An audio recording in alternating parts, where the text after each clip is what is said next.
Shalom, nós vamos estar postando esse vídeo final hoje e amanhã a gente dá continuidade com o estudo da nossa apostila, mas hoje eu queria fazer uma conclusão com base no seguinte tema: os servos do Messias, os discípulos e a Torá, eles zelosos da Torá. Isso está na nossa apostila na página 9, item 11. Então nós vamos começar falando um pouco sobre Hananias, aquele que orou por Shaul, por Paulo, e imergiu Paulo, fez a tevilá de Paulo, que as pessoas conhecem como batismo. Na verdade é a tevilá, a imersão. E também que esse Hananias não é aquele esposo de Safira que morreu, tá? Esse é o Hananias que em Damasco e que orou ali por Shaul e imergiu a Shaul, a Paulo. Ele andava conforme a lei, ele era o discípulo do Messias, mas ele andava de acordo com a lei, ele era piedoso conforme a lei. Então em Atos 22, 12, Shaul vai contar essa história que aconteceu em Atos capítulo 9. Ele registra em Atos, no capítulo 22, verso 12, diz assim: um homem chamado Hananias, piedoso conforme a Torá, tendo bom testemunho de todos os Yehudim que ali morava. E aí ele continua narrando a história, mas ali ele dá o testemunho de que Hananias, ele era piedoso conforme a Torá. E ele tinha testemunho bom de todos os Yehudim que ali moravam. Então era um homem que ele buscava cumprir a Torá. E era discípulo de Yahushua HaMashiach. É interessante que em Atos capítulo 21, nós vemos o seguinte, do verso 20, 23, 24 e 26. Atos 21, 20. Ouvindo, deram eles louvores a Elohim e lhes disseram: bem vês, irmãos, quantas dezenas de milhares há entre os judeus, os Yehudim, que creem, e todos são zelosos da Torá, da lei. Então aqui, quando Shaul Paulo chega em Jerusalém, os irmãos da Querrilá, da Carral, da congregação, os Shaliahim, os apóstolos, vai falar daqueles que eram discípulos de Yahushua, aqueles que tinham se convertido a Yahushua. E diz assim, olha, quantas dezenas de milhares há entre os judeus que creem no Messias, tá? Então aqui dezenas de milhares, no mínimo era mais de 20 mil.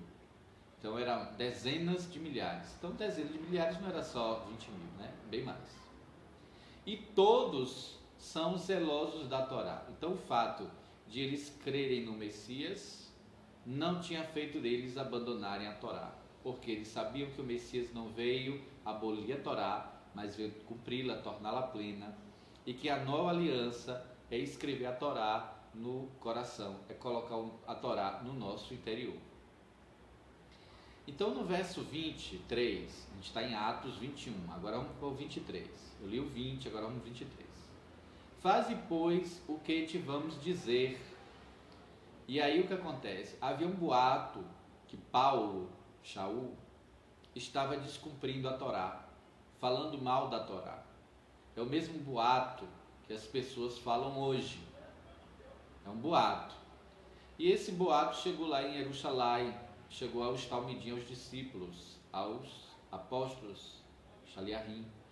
E aí eles disseram, olha, faça o que te vamos dizer, para que as pessoas venham entender que você não anda descumprindo com a Torá. Então diz assim, faça pois o que vamos te dizer. Temos 4 homens que fizeram um voto. É um voto de Nazireu, que é aquele que raspa a cabeça. Aí o verso 24: toma estes consigo e separa-te com eles. Quer dizer, faz também um voto com eles e faz por eles as despesas, para que raspem a cabeça. E saberão todos que é falso aquilo de que têm sido informados a teu respeito, mas que também tu andas corretamente guardando a lei, a Torá. Então, quem anda falando hoje que Paulo não andava guardando a lei e que Paulo pregava contra a lei, essas pessoas estão dando continuidade a um boato, estão dando continuidade a uma fofoca, a uma mentira. E isso é coisa do diabo. Então ali os Shaliachim, emissários, apóstolos, eles disseram, tem pessoas aqui que fizeram voto de acordo com a Torá de Nazireu, vão raspar a cabeça, você também separa-te com eles, e aí, além disso, você pague as despesas dos votos deles. Então você vai fazer e vai pagar as despesas deles. E aí saberão todos que é falso aquilo que tem sido informado a teu respeito, mas que também tu mesmo andas corretamente guardando a Torá. Então, primeiro, no verso 20, disse que os Talmidim, dezenas de milhares, que criam em Yahoshua HaMashiach, eram zelosos guardadores da Torá. E agora havia um boato com relação a Shaul. Ele disse, olha, você também faça a mesma coisa, porque esse boato vai acabar. Vamos ver que é mentira. E aí o que é que Shaul faz? Shaul diz o quê? Não é boato não, eu falo mal mesmo, e eu também não ando guardando Torá, isso aí já passou, porque eu estou debaixo da graça, estou mais debaixo da lei, isso aí já é coisa do Velho Testamento, não quer dizer nada para mim hoje não. Não foi isso que Paulo fez, pelo contrário, Paulo acatou o que tinha dito, porque ele sabia que isso é mentira, que isso era falsidade, era falso, era fofoca. Então ele também estava disposto a que essas pessoas que tinham levantado esse falso testemunho fossem envergonhadas e a verdade viesse à tona. Então no verso 26, então Shaul, Paulo, no dia seguinte, tomando consigo aqueles homens, purificou-se com eles. Ora, purificou-se, quer dizer que ele fez um ritual de purificação de acordo com a Torá? Então a Torá continua válida? Continua, irmãos. E entrou no Beit HaMikdash, que as pessoas entendem como templo, mas a palavra Beit, que é casa, HaMikdash, é da santidade, da separação, a casa da separação, a casa da santidade. Templo era um termo usado para as coisas dos pagãos, né? Aqui é o Beit HaMikdash, a casa da santidade, a casa da separação. Então ele entrou notificando o cumprimento dos dias da purificação, quando seria feita a favor de cada um deles a respectiva oferta. Então havia um gasto, despesas a serem feitas com este voto. Que despesa é? Despesa para quem para o cabeleireiro que quer cortar o cabelo? Não é isso, né, irmãos? A despesa não era essa, não era no salão de beleza.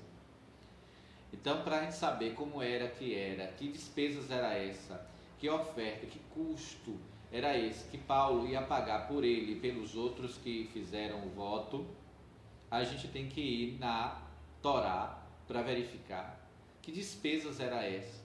O que é que os Talmidim, os discípulos no Messias, já muitos e muitos anos depois do Messias morrer e ressuscitar, eles continuavam zelosos da Torá. E o que é que eles estavam fazendo ali? Então, muitos escondem quais eram essas despesas que eram feitas para o voto de Nazireu ali no Beit HaMikdash. Como era feita então essa purificação que Paulo fez? E qual a oferta que era oferecida? Então, muitas pessoas escondem para dizer, olha, aquelas coisas ficaram no passado, antes do Messias ressuscitar. O Messias ressuscitou, os discípulos deixaram essas coisas, porque essas coisas eram jugo, eram fardo, essas coisas ficaram para trás. Então isso é um ensino errado, um ensino de Shedim, de demônios. Por quê? Porque eles continuavam cumprindo a Torá. Existem mandamentos da Torá que só podem ser feitos, cumpridos, com a existência do Beit HaMikdash, do templo. Não esses que as pessoas constroem por aí, mas naquele local que o Senhor estabeleceu para o seu nome. Então, existem mandamentos que só podem ser cumpridos naquele lugar. Então, na falta do Beit HaMikdash, esses mandamentos não podem serem cumpridos daquela maneira. Assim que o templo for restaurado, eles voltam a acontecer. Então, os discípulos do Messias, eles continuavam a fazer aquilo que a Torá mandava fazer no templo, enquanto o templo existiu. O templo só foi destruído cerca de 40 anos depois que o Messias ressuscitou. Durante aqueles 40 anos, aproximadamente, eles continuaram utilizando o Beit HaMikdash e fazendo tudo conforme a Torá, é o que nós lemos. E aqui é um exemplo do que eles estavam fazendo. Eles estavam ali levando a questão de oferta, e ninguém pensa que isso aqui era dinheiro, tá? E a gente vai entrar lá na Torá para ver que despesas eram essas e o que era oferecido em sacrifício nesse voto. E que tipo de purificação é que era feita. Nós vamos ler lá. Então não precisa inventar. Basta ir em Números, capítulo 6, em Bemidbar, que é Números, capítulo 6, a partir do verso 1. Então, no versículo 1, diz assim, Números 6, 1. E falou Yahweh a Moshe dizendo, veja, é uma palavra de Yahvé, uma palavra de Yahweh, uma palavra do Eterno. Então, não podemos invalidar a palavra do Eterno. E falou Yahweh a Moshe dizendo, fala aos filhos de Israel e dize-lhes, quando um homem ou mulher se tiver separado, fazendo voto de Nazireu para se separar a Yahweh, nós estamos lendo Número 6, verso 2, agora vamos para o verso 3, então está falando aqui do voto de Nazireu, que podia ser feito por um homem e por uma mulher, eles tinham que se separar, por isso que o verso em Atos 21, 24, diz, toma este consigo e separa-te com eles. Então eles tinham que se separar naquele voto. Para se separar Yahweh, de vinho e de bebida forte se apartará. Então quem tiver feito o voto de Nazireu, durante o voto de Nazireu, não pode beber vinho nem bebida forte.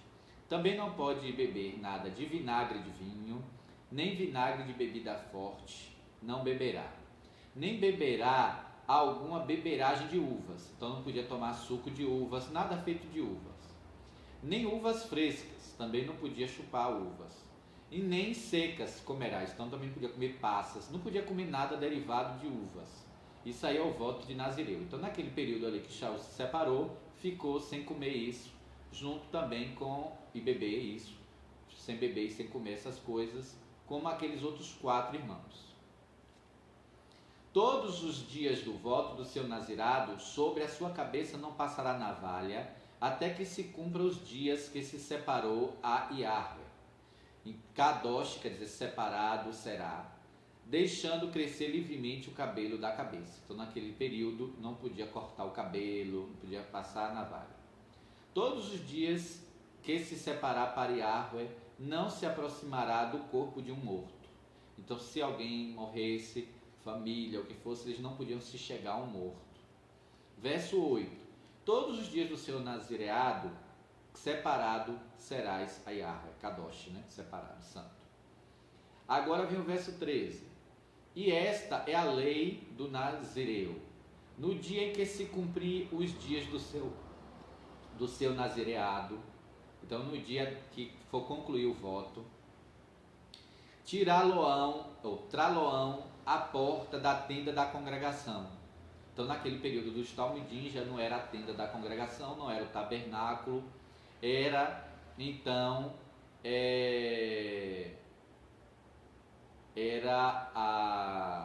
o Beit HaMikdash. Então era o Beit HaMikdash naquela época, tá? Tá dizendo aqui que o som tá um pouco baixo. Eu Eu não sei, talvez porque está um pouquinho longe o aparelho. Então, vou ver se agora melhora. Então, nós estamos lendo número 6, tá? Número 6. E aí diz o seguinte, no verso 13. Então, que eles teriam que ir até a tenda da congregação. Então, que no caso, na época dos discípulos, seria o Beit Hamikdash. E ele oferecerá a sua oferta Yahweh. Aí, o que oferta é essa? Que lá em Atos falou que Paulo ia fazer essa oferta por ele, ia fazer também pelos outros 4, e fazer as despesas. O que era essa oferta? Então diz assim, ele oferecerá a sua oferta Yahweh, um cordeiro, sem defeito de 1 ano em holocausto, e uma cordeira sem defeito de 1 ano para expiação do pecado, e um cordeiro sem defeito por oferta pacífica. Era feito 3 sacrifícios em oferta, tá? E isso por pessoa. Então Paulo ia fazer isso vezes 5, ele vezes os 4, tá? E isso depois de anos convertido ao Messias. Então ele oferecerá a oferta, que são esses, cordeiro. Um cordeiro em oferta queimada, uma cordeira por expiação de pecado e um carneiro sem defeito por oferta pacífica. E sacrifício de expiação de pecado, sim, irmãos, é Torá. Mas e o Messias? O Messias é a concretização disso. Aquilo ali eram atos proféticos, eram atos que apontavam para o Messias. Tem coisas que apontavam para o futuro e tem coisas que apontam para o passado. Então eles sabiam que na verdade quem espiava ele era o Messias. Aquilo ali era só um ato profético. E hoje as pessoas querem fazer diversos atos proféticos que nem sequer está escrito na palavra, na escritura. Mas o que está escrito na escritura acha que se fizer está pecando. Mas você vê ali que os talmidim continuavam. Então eram 3 animais que eram sacrificados. Um em oferta queimada, um para expiação do pecado e outro como oferta pacífica. Sem isso, não tinha como o sacerdote dar sequência no voto. Então, se eles chegassem lá só com 2, sem o da expiação, não fazia, tinha que fazer com os 3. E eles sabiam que aquela cordeira que estava ali, sem defeito de 1 ano, para expiação de pecado, na verdade estava ali uma representação profética do que o Messias fez.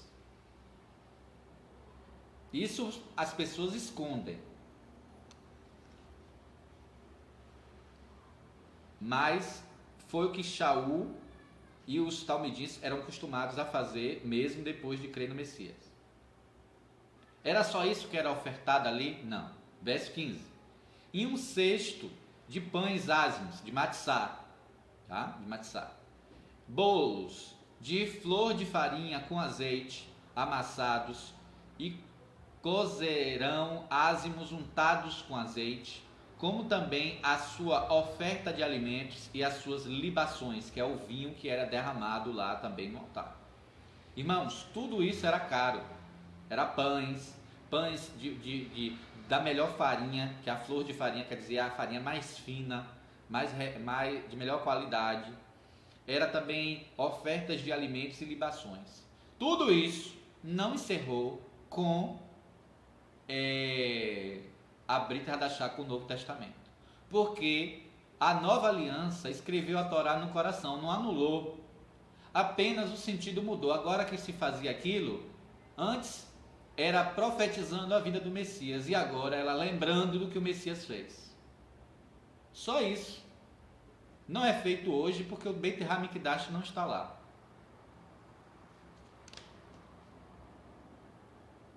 Bem, verso 18. Então o nazireu, à porta da tenda da congregação, raspará a cabeça do seu nazireado, tomará o cabelo da cabeça do seu nazireado e porá sobre o fogo que está debaixo do sacrifício pacífico.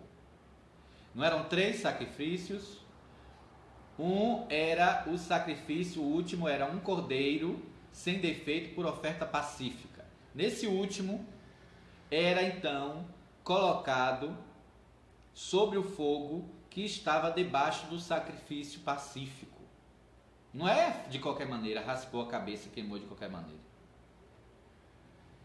Esse é o voto de Nazireu. Então, para esse voto de Nazireu existir hoje, ele não pode existir hoje, porque não existe o Beit HaMikdash, não existe como fazer esses sacrifícios, porque o templo ainda não está restaurado. Então, as pessoas podem fazer algo similar, algo que lembre, que em memória, mas não exatamente esse voto, tá? É um voto, pode fazer algo profético parecido, mas não exatamente este. E é uma coisa aí individual. Verso 19. Depois o sacerdote, o Kohen, tomará a espádua cozida do carneiro e um pão asmo, que é matzá, do cesto, e um cozerão asmo, e as porá nas mãos do nazireu, depois de haver raspado a cabeça do seu nazireado. Então ia colocar ali um pedaço do carneiro e um pão, um matzá, na mão dele. Verso 20. E o Kohen, o sacerdote, os oferecerá em oferta de movimento perante Yahweh. Isto é separado para o Kohen, para o sacerdote, juntamente com o peito da oferta de movimento e com a espádua da oferta alçada. E depois o nazireu poderá beber vinho. Esta é a lei do nazireu, que fizer voto de sua oferta a Yahweh pelo seu nazireado, além do que suas posses lhe permitirem. Isso é o mínimo que ele tem que entregar lá, na entrega do voto. Além do que as suas posses lhe permitirem. Ele pode também doar outras coisas. Segundo o seu voto que fizer, assim lhe fará conforme a lei do seu nazireado. Então essa despesa toda foi multiplicada por 5, porque era para os 4 e para Shaul. Então eles foram fazer isso lá. Aí houve um momento em que Shaul foi preso e tal, e houve o problema lá no templo. Mas eles não entendiam isso como errado, como pecado, como a igreja colocou que por ser o Messias ter morrido e ressuscitado, que a Torá foi anulada e que aquelas coisas tinham que acabar. Na realidade, o que acontece? O entendimento deles mudava, ou seja, antes se faziam sem saber,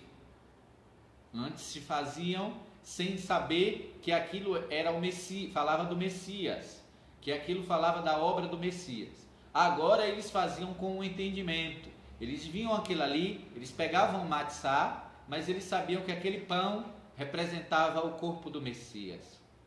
Ele via ali um cordeiro sendo sacrificado, animal, mas ele sabia que aquilo representava o Messias. Que na realidade não era aquelas coisas materiais, mas é o que o Messias fez por ele. Então aquilo ali trazia à memória as coisas do Messias.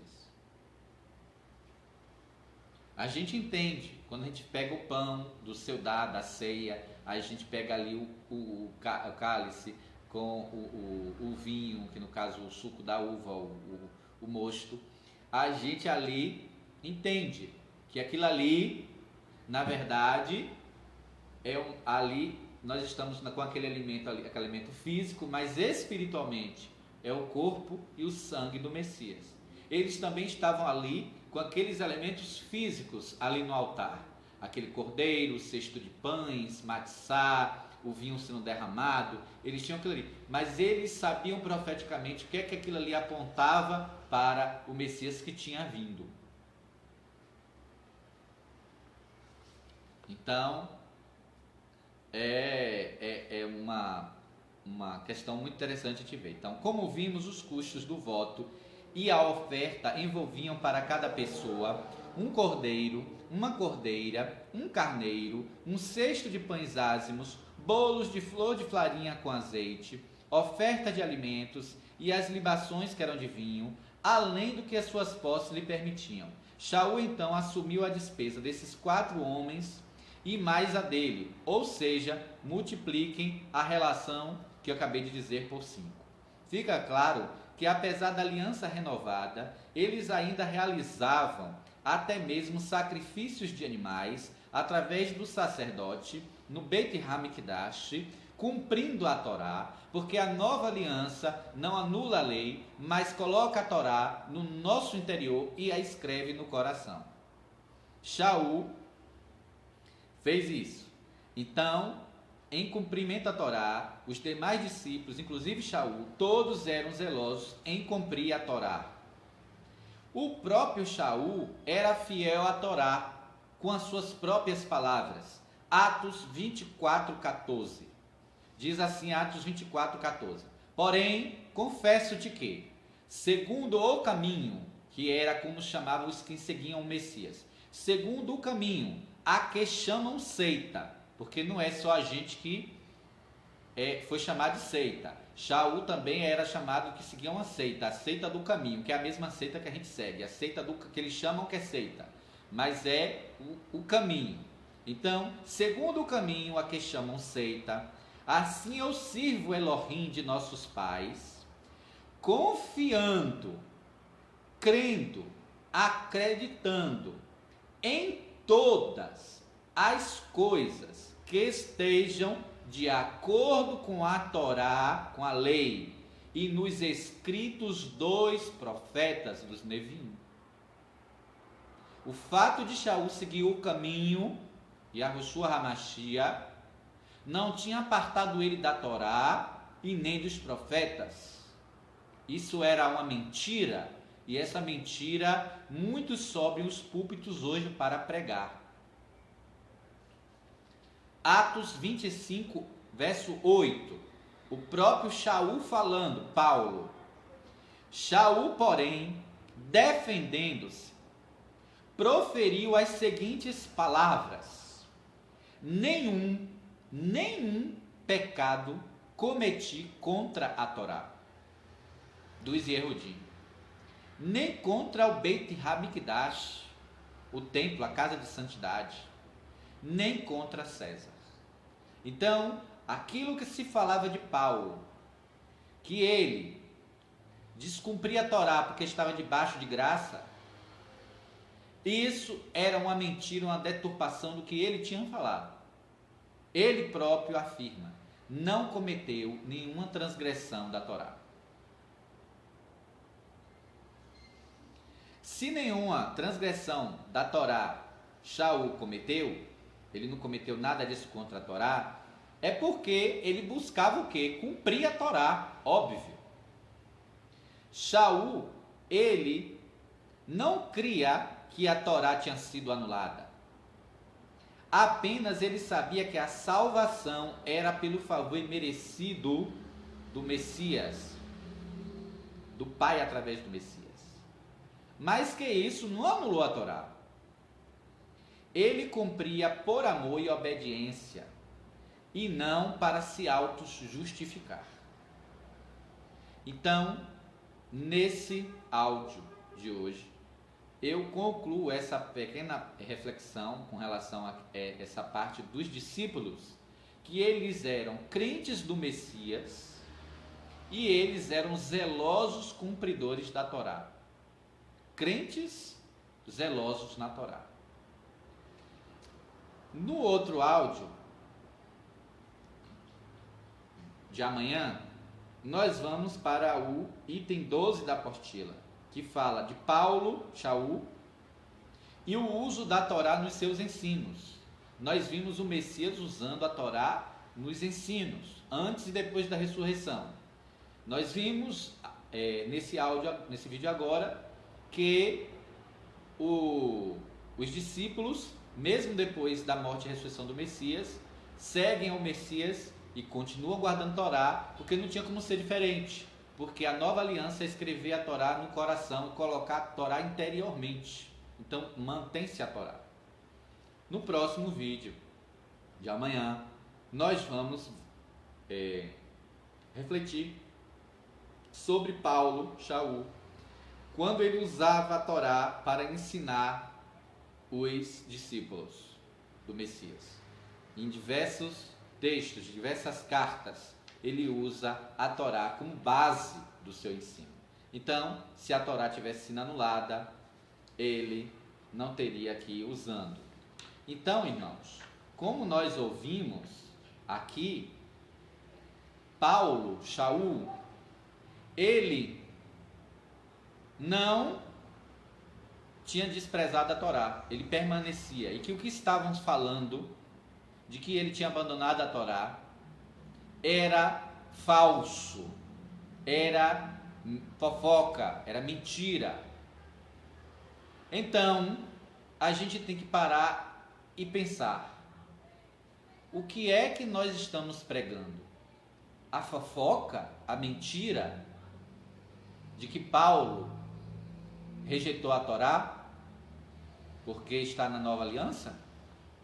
Que Paulo ensinou isso? Ou vamos ensinar a verdade?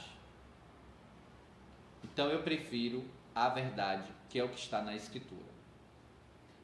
Então, no próximo vídeo, nós vamos na página 10 da apostila, a partir do item 12.